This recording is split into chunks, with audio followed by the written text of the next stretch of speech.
பொதுக்கூட்டத்துக்கு தடை பண்ணிருக்காங்க. அது எப்படி பாக்குறீங்க?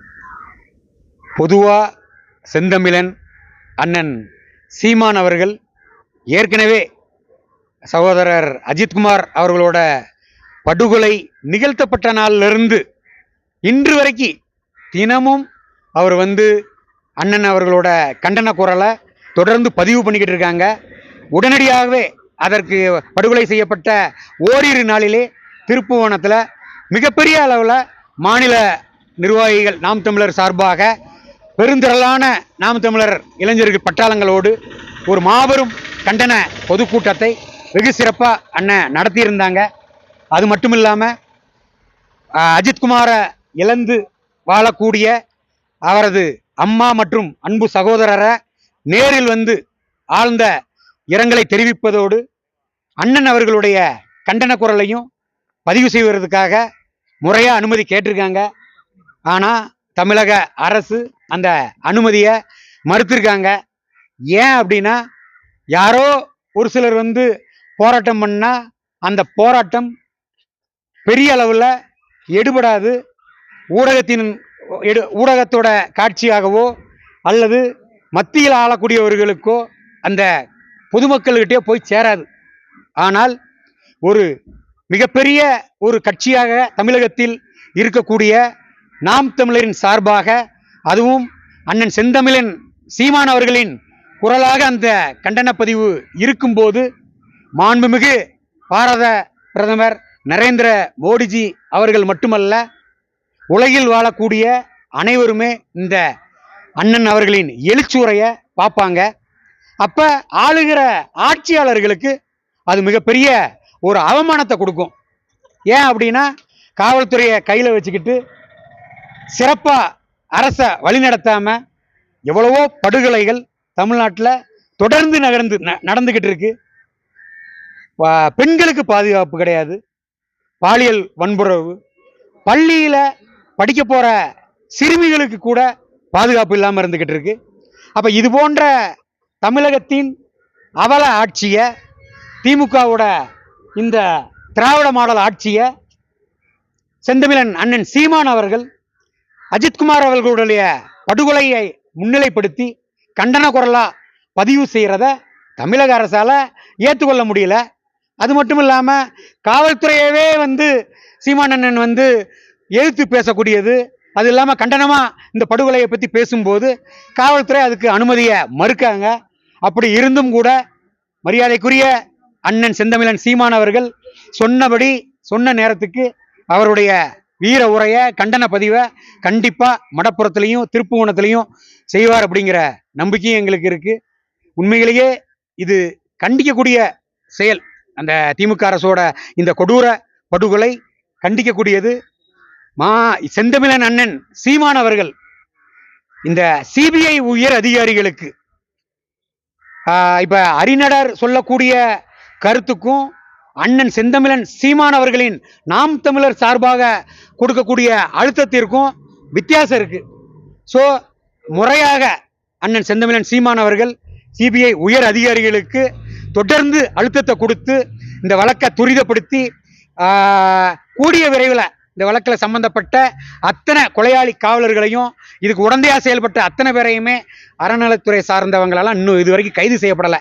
அதனால செந்தமிழன் அண்ணன் சீமான் அவர்கள் இதெல்லாம் கண்டன உரையில பேசுவதோடு மட்டுமல்லாமல் இந்த அஜித்குமாரோட கொடூர படுகொலைக்கு நீதி கிடைக்கும் வர அண்ணன் நாம் தமிழர் அவர்கள் உறுதுணையாக இருக்கணுங்கிறதையும் இந்த நேரத்தில் கேட்டுக்கொள்றேன். திருமாவளவன் அவர்கள் சொல்லியிருக்காங்க, இங்க யார் முதலமைச்சராக இருந்தாலும் இது ஒன்று நடந்திருக்கும், அந்த லைஃப் நடந்திருக்கும், நான் முதலமைச்சராக இருந்தாலும் இது நடந்திருக்கும். இது எப்படி நான் பாக்குறீங்க? அவரு கூட்டணியில இருக்கிறதுனால இப்படி பேசுறாருன்னு இல்லைன்னு, அதாவது மரியாதைக்குரிய அண்ணன் டாக்டர் தொல் திருமாவளவன் அவர்கள் அஜித்குமாரோட கொடூர படுகொலைக்கு இரங்கல் தெரிவிப்பதுக்காக நேராக வந்தாங்க. அவங்க குடும்பத்துக்கு அவரால் இயன்ற நிதியுதவியை கூட செஞ்சாங்க. அப்போ பத்திரிகையாளர் சந்திப்பின் போது இதற்கு அஜித்குமாரோட படுகொலையை பற்றி பத்திரிகையாளர்கள் கேட்கக்கூடிய கேள்விகளுக்கு பதிலளிக்கும் வகையில், நானும் முதல்வராக இருந்தால் கூட இது போன்ற கொடூர படுகொலையை தவிர்க்க முடியாது அப்படிங்கிற பாணியில் அவருடைய கருத்தாக அதை பதிவு பண்ணாங்க. அப்போ அதுக்கு தீர்வு தான் என்ன? அப்ப முதலமைச்சரா இருக்கக்கூடியவங்களுக்கு காவல்துறைய நிர்வகிக்கக்கூடிய திறமை இல்லையா அப்படிங்கிற மாதிரி தான் நான் பார்க்குறேன். ஒருத்தரோட கைவசம் ஒரு துறை இருக்கு அப்படின்னா அந்த துறையில எந்த ஒரு தவறும் நடக்கக்கூடாது. தவறு நடக்கிற மாதிரி தெரிந்தால் அந்த தவறுக்கு காரணமானவங்க யாரோ அவர்கள் மீதெல்லாம் உரிய விசாரணையை, உரிய நடவடிக்கையை உடனே எடுக்கணும். அதுதான் ஒரு நல்ல தலைவருக்கு அழகு. ஒரு பொறுப்பான தலைவருக்கும் அதுதான் அழகு. ஆனா யார் கைவசம் இருந்தாலும், யார் ஆட்சியில் இருந்தாலும் அது நடக்கும் அப்படின்னா, இதுக்கு முன்னாடி இருந்த முதல்வர்கள், இதுக்கு முன்னாடி இருந்த ஆட்சியாளர்கள், இப்ப இருக்கக்கூடிய ஆட்சியாளர்கள் கூட காவல்துறையை தன்வசம் கைவசம் இருக்கக்கூடிய அவங்களோட வெட்கக்கேடு, கேவலக்கேடு தான். இதே ஆட்சியை மரியாதைக்குரிய அண்ணன் செந்தமிழன் சீமான் தொடர்ந்து கேட்டுக்கிட்டு தான் இருக்காரு. என்கிட்ட ஒரு முறை வாய்ப்பை கொடுங்க, என்ன ஒரு முறை முதல்வர் ஆக்கி கொடுங்க அப்படின்னு சொல்றாரு. இதே செந்தமிழன் சீமான் அண்ணன் ஒருவேளை தமிழகத்தோட மாண்புமிகு முதல்வரா பொறுப்பேற்றால், காவல்துறை அவர் வசம் கைவசம் இருந்தால், இந்த மாதிரி ஒரு பதில அண்ணன் மரியாதைக்குரிய செந்தமிழன் சீமான் கண்டிப்பா சொல்ல மாட்டாரு. அவர் நடத்தக்கூடிய ஆட்சியில காவல்துறையில இது போன்ற கைவர்களையும், இந்த கொடூர கொலையாளியையும், இது போன்ற கொடூர அட்டூழியத்தையும் ஒருபோதும் ஏற்க மாட்டாருங்கிறது எங்களோட நம்பிக்கை. இந்த கொலை வழக்கு பற்றி விசாரணை சரியாக நடக்குதா என்ன உங்களோட பார்வையில் எப்படி இருக்கு? மடப்புறத்தில் கோவிலில் ஒப்பந்த காவலாளியாக பணிபுரிந்த அஜித்குமாரோட இந்த கொடூர படுகொலை உண்மையிலே வன்மையாக கண்டிக்கத்தக்கது.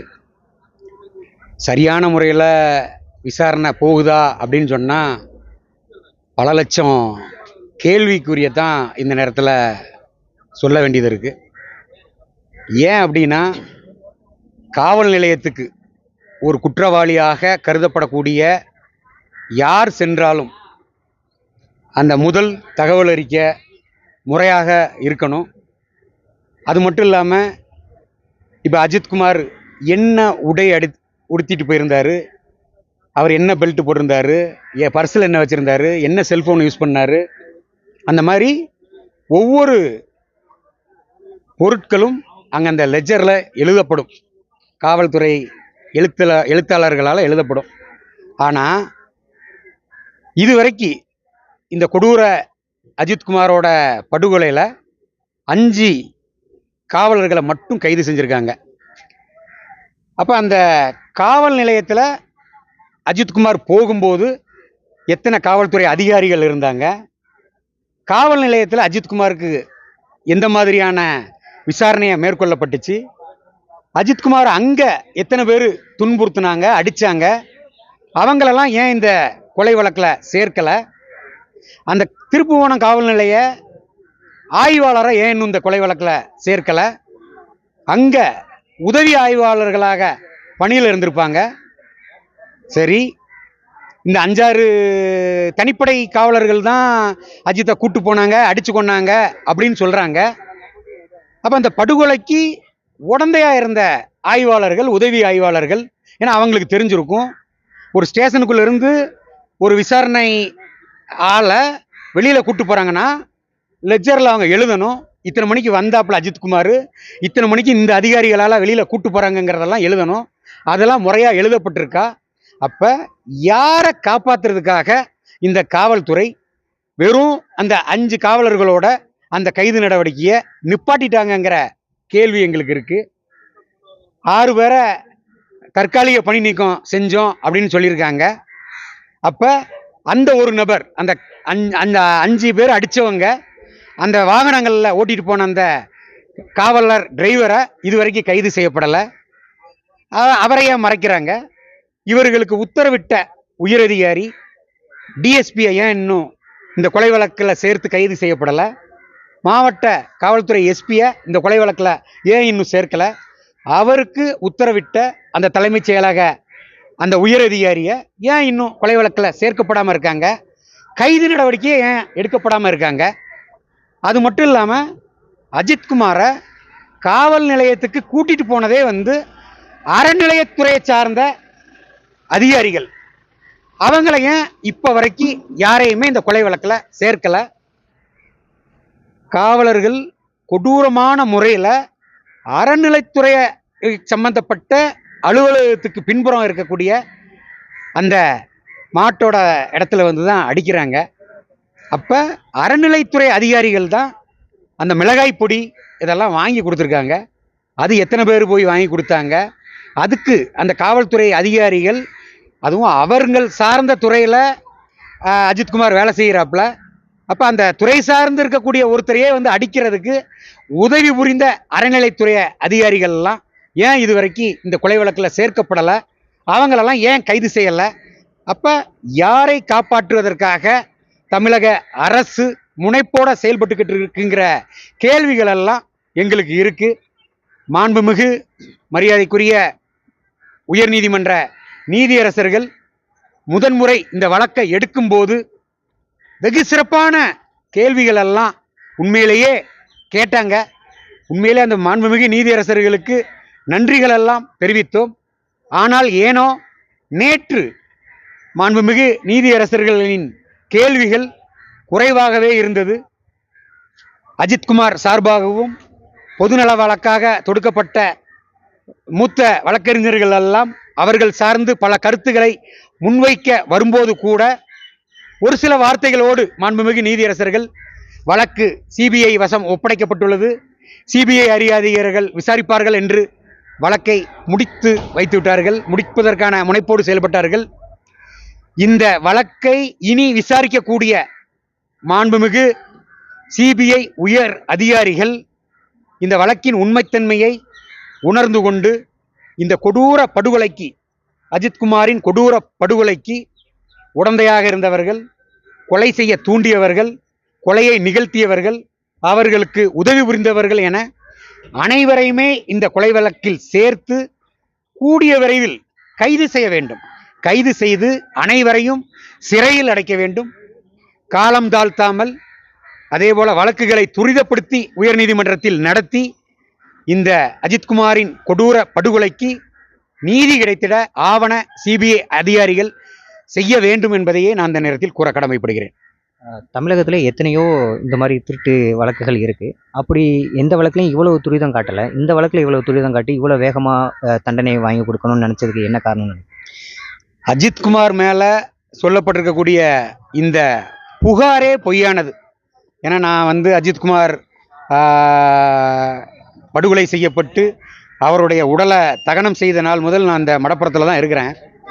இந்த ஊரில் அஜித்குமாரை பற்றி கேட்கும்போது பல சமுதாயத்தை சார்ந்த எல்லாருமே இந்த மடப்புறத்தில் இருக்காங்க. மாற்று சமுதாயத்தை சார்ந்தவங்களே வந்து அஜித்குமாருக்கு இந்த படுகொலைக்கு நீதி வேணும்னு சொல்லி நீங்கள் எல்லாருமே அந்த வீடியோக்கள் எல்லாம் பார்த்துருப்பீங்க.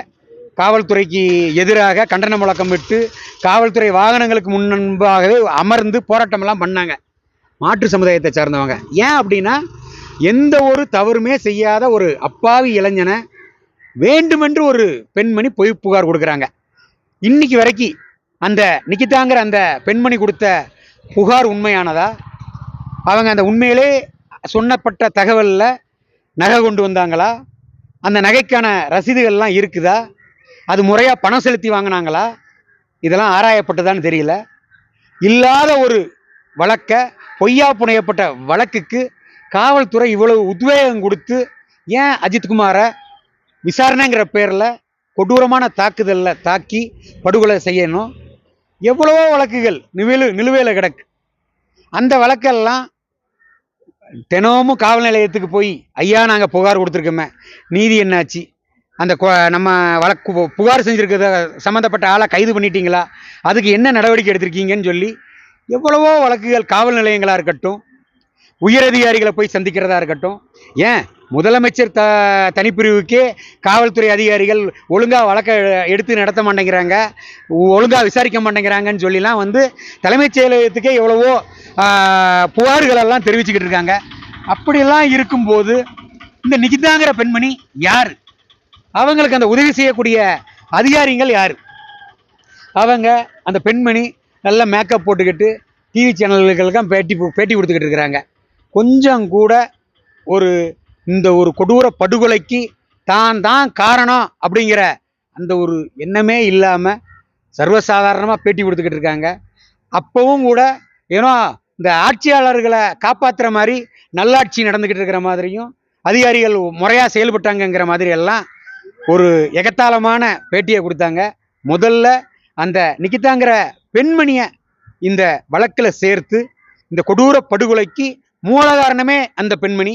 ஏனென்று கூறினால் எந்த ஒரு தவறும் செய்யாத ஒரு அப்பாவி அஜித்குமாரை அடித்து படுகொலை செய்யப்பட காரணகர்த்தாவே நிக்கிதா தான். அவங்களெல்லாம் சிபிஐ உயரதிகாரிகள் அவர்களின் தோணியில் விசாரித்து தயவு செய்து சிபிஐ அதிகாரிகள் இந்த அஜித்குமாரை எப்படி கொடூரமான முறையில் தாக்குதலை நடத்தி விசாரணை செய்தார்களோ அதுபோன்று இல்லாமல் சிபிஐ உயரதிகாரிகள் தங்களுக்கே உரிய நியாயமான முறையில் விசாரணையை மேற்கொண்டு இந்த கொடூர வழக்கில் சம்பந்தப்பட்ட அனைவரையும் தண்டிக்கணுங்கிறத தான் இந்த நேரத்தில் சொல்ல கடமைப்படுறேன். உண்மைகளை வெளிக்கொண்டு வரணும். இந்த கொடூர படுகொலைக்கு காரணமாக இருக்கக்கூடிய அனைவரையும் தண்டிக்கிறதுக்கு உண்மைத்தன்மையை கொண்டு வந்து நீதிமன்றத்தில் சாட்சிகள் களையப்படாமல் கொண்டு வரணும். ஏன் அப்படின்னா இப்போ கூட நீதிமன்றத்தில் அந்த வீடியோ எடுத்த அன்பு சகோதரர் மற்றும் இந்த அஜித்குமார் கூட காவல்துறையினரால் தாக்கப்பட்ட நபர்கள், அஜித்குமாரோட சகோதரர் நவீன்குமார், இன்னும் இந்த ஊரில் உண்மைகளை நடந்ததை போலீஸ்காரர் எப்படிலாம் அடித்தாங்க, என்னெல்லாம் நடந்துச்சு, ஸ்டேஷனுக்கு கூப்பிட்டு போகும்போது என்ன நடந்துச்சு, ஸ்டேஷனில் என்னெல்லாம் நடந்துச்சு, அது மட்டும் இல்லாமல் அந்த விடுதிகள் ஆதி திராவிடர் விடுதியில் போயிட்டு அதோட பின்புறம்லாம் வச்சு அடிச்சிருக்காங்க, காவல்துறை வாகனத்தில் வச்சு அடிச்சிருக்காங்க, அஜித்குமார் அவரோட அன்பு சகோதரர் நவீன்குமார் முன்னாடியே அடிச்சிருக்காங்க. அப்போ இந்த சாட்சிகள் எல்லாம் களையப்படாமல் சாட்சிகளுக்கு காவல்துறையினரால் மிரட்டல் விடப்பட்டுக்கிட்டு இருக்கு. அந்த ஜெயிலுக்குள்ளே இருக்கக்கூடிய அந்த அடித்து கொலை செய்த காவலர்கள் 5 பேரோட உறவினர்கள் இந்த சாட்சிகளை களையிறதுக்கெல்லாம் முனையப்பட்டுக்கிட்டு இருக்காங்க. சாட்சி சொன்னால் கொலை மிரட்டல் விட்டுப்பட்டு இருக்காங்க. ஏற்கனவே மாண்புமிகு நீதியரசர்கள் கண்டிச்சிருக்கு, சாட்சிக்கு பாதுகாப்பு கொடுக்கணும்னு சொல்லியிருக்கு. அந்த வீடியோ எடுத்த அந்த நபருக்கு மட்டும் பாதுகாப்பு கொடுக்கப்பட்டிருக்கு, இன்னும் பலருக்கு பாதுகாப்பு கொடுக்கப்படாமல் இருக்கு. அப்போ சாட்சிகள் எந்த வகையிலையும் பாதிக்கப்படாமல் அவர்களுக்கு உரிய பாதுகாப்பையும் சிபிஐ உயரதிகாரிகள் வழங்கணும். சாட்சி மெயினாக முக்கியமாக நீதிமன்றத்தில் ஆச்சரப்படுத்தணும், அவர்களுக்கு உரிய பாதுகாப்பையும் கொடுக்கணுங்கிறத இந்த நேரத்தில் கூற கடமைப்படுறேன். தமிழக அரசோட இழப்பீடு சரியானதா? அதாவது இப்போ வந்து கொடுத்துருக்க நிலம் வந்து ரொம்ப தூரத்தில் இருக்குது, அதுவும் ஒரு தண்ணி இல்லாத காடு அப்படிங்கிற மாதிரி சொல்கிறாங்க.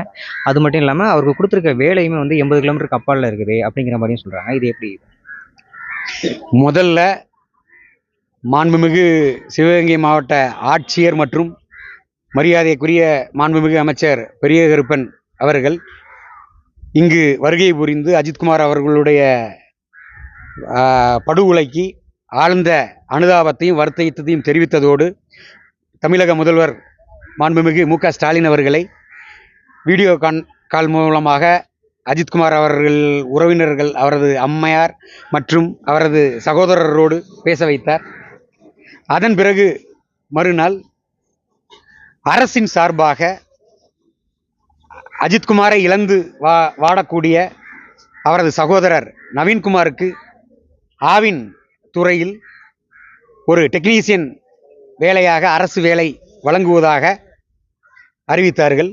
அதேபோல் அஜித்குமாரை இழந்து வாழக்கூடிய அவரது குடும்பத்தாருக்கு அவர்களின் எதிர்கால சூழ்நிலையை கருத்தில் கொண்டு, உண்மையிலேயே ஏழ்மையான குடும்பத்தை சார்ந்தவர்கள், எந்த ஒரு தின வருமானங்கள் இல்லாத குடும்பத்தை சார்ந்தவர்கள், அஜித்குமாரையும் நவீன்குமாரையும் மட்டுமே அவர்களது தாயார் நம்பியிருக்கிறார்கள். அதையெல்லாம் கருத்தில் கொண்டு ஒரு 3 சென்ட் இடம் கொடுப்பதாக மாவட்ட ஆட்சித்தலைவரும் மாண்புமிகு அமைச்சர் அவர்களும் அன்று கொடுத்தார்கள்.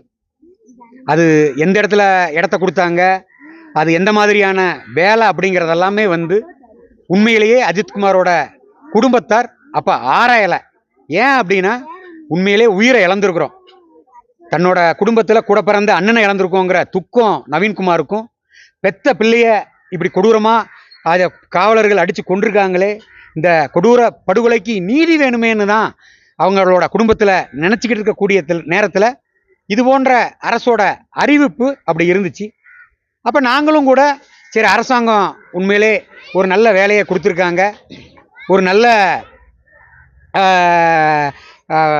வீட்டு இடத்தெல்லாம் கொடுத்துருக்காங்கங்கிற மாதிரி நினைத்தோம், நம்பினோம். அப்போ கூட மாண்புமிகு அமைச்சர் அவர்கள் இது வந்து கட்சி சார்பாக நிதி கொடுக்குறோம் அப்படின்னு சொல்லி ஒரு 5 லட்சம் ரூபாயை கட்சியின் சார்பாக தான் வந்து நிதியாக கொடுத்தாங்க, நிதியாக அறிவிச்சாங்க. அந்த வீடியோ காணொலியை நீங்கள் தொலைக்காட்சி வாயிலாக நீங்கள் எல்லாருமே பார்த்துருப்பீங்க. கட்சி நிதியாக அவர் கொடுக்கும்போது மாவட்ட ஆட்சித்தலைவர் கூட கொஞ்சம் ஓரமாக நின்றுவாங்க. ஏன் அப்படின்னா அது கட்சிக்கும் மாவட்ட ஆட்சித்தலைவருக்கும் ஒரு பொறுப்பு இருக்கக்கூடாதுங்கிறதுனால ஓரமாக நிற்பாங்க. அந்த காட்சியை நீங்கள் பார்க்கலாம். ஆனால் ஊடகங்களின் வாயிலாக அனைத்து தொலைக்காட்சிகள்லையுமே நாளேடுகள்லாம் வந்த செய்தி என்ன அப்படின்னா, தமிழக அரசு 5 லட்ச ரூபா நிதி கொடுத்த மாதிரி ஒரு பொய்யான தகவலை போட்டாங்க. எங்களை பொறுத்த மட்டும் ஏதோ ஒரு இவங்க கொடுக்குற 5 லட்ச ரூபாயினால அவங்க குடும்பம் ஒரு பெரிய அளவுக்கு போயிடும் அப்படிங்கிறத நாங்கள் பெருசாக நினைக்கல. ஆனாலும் பணங்கிறதுக்கு அப்பாற்பட்டு நீதி தான் வேணும். அஜித்குமாரை கொன்ன கொலையாளி காவலர்கள் அத்தனை பேருக்கும், அதுக்கு உடந்தையாக இருந்த அத்தனை பேருக்கும் உரிய தண்டனையை கூடிய விரைவில் வழங்கணுங்கிறது தான் அவங்களோட குடும்பத்தாரோட எண்ணம், வேண்டுதல். ஆனாலும் கூட அரசுக்கு கடமைன்னு இருக்கு. ஏன்னா மாண்புமிகு தமிழக முதல்வர் மு.க. ஸ்டாலின் அவர்களோட துறை சார்ந்த காவலர்களை கையில் வச்சிருக்கக்கூடிய காவலர்களால் நிகழ்த்தப்பட்ட படுகொலை இது. அப்போ இந்த கொடூர படுகொலைக்கு மாண்புமிகு முதல்வர் அவர்களே பொறுப்பேற்றிருக்கிறார். நேற்று கூட மாண்புமிகு உயர்நீதிமன்ற விசாரணைக்கு எடுத்த மாண்புமிகு நீதியரசர்களே என்ன சொன்னாங்க, அரசே இந்த படுகொலையை ஒத்துக்கிடுச்சு அப்படிங்கிற மாதிரி மாண்புமிகு நீதியரசர்களே சொல்றாங்க. அப்ப மாண்புமிகு தமிழக முதல்வர் என்ன பண்ணியிருந்திருக்கணும், இதற்கு உரிய இழப்பீடா உண்மையிலேயே குறைந்தது ஒரு 1 கோடி ரூபாயை உடனடியா அவரே நேரில் வந்திருக்கணும். சப்போஸ் அவர் வர முடியல, பணிச்சுமையா இருக்காருங்கிற மாதிரி இருந்தால் மாண்புமிகு துணை முதல்வர் அண்ணா உதயநிதி ஸ்டாலின் அவர்களையாச்சு நேரில் போய் பாதிக்கப்பட்டவங்க குடும்பத்துக்கு வந்து ஆறுதலை தெரிவித்து, எதுவுமே பயப்படாதீங்க, இந்த உங்கள் குடும்பத்துக்கு நாங்கள் துணை நிற்போம், பக்கபலமாக நிற்போம். அண்ணா யூனிவர்சிட்டி படுகொலையில் ஞானசேகரனுக்கு கூடிய விரைவில் நாங்கள் எப்படி தண்டனையை வாங்கி தந்தோமோ அதே போல் கண்டிப்பாக அஜித்குமாரோட படுகொலையில் ஈடுபட்ட கொலையாளி காவலர்கள் அத்தனை பேருக்கும், அதுக்கு தூண்டுதலாக இருந்த அத்தனை பேருக்கும் கொலை வழக்கு பதிவு செஞ்சு கைது செய்யப்பட்டு அவங்க அத்தனை பேருக்குமே கூடிய விரைவில் நாங்கள் தண்டனையாக வாங்கி கொடுப்போம்னு சொல்லி அவர் வந்து சத்தியம் பண்ணியிருந்திருக்கணும். ஆனால் இது வரைக்கும் அவங்க எல்லாம் வராதது உண்மையிலேயே எங்களுக்கு ஏமாற்றம், உண்மையிலே வருத்தமாக தான் இருக்குங்கிறத இந்த நேரத்தில் கூறிக்கொள்கிறேன்.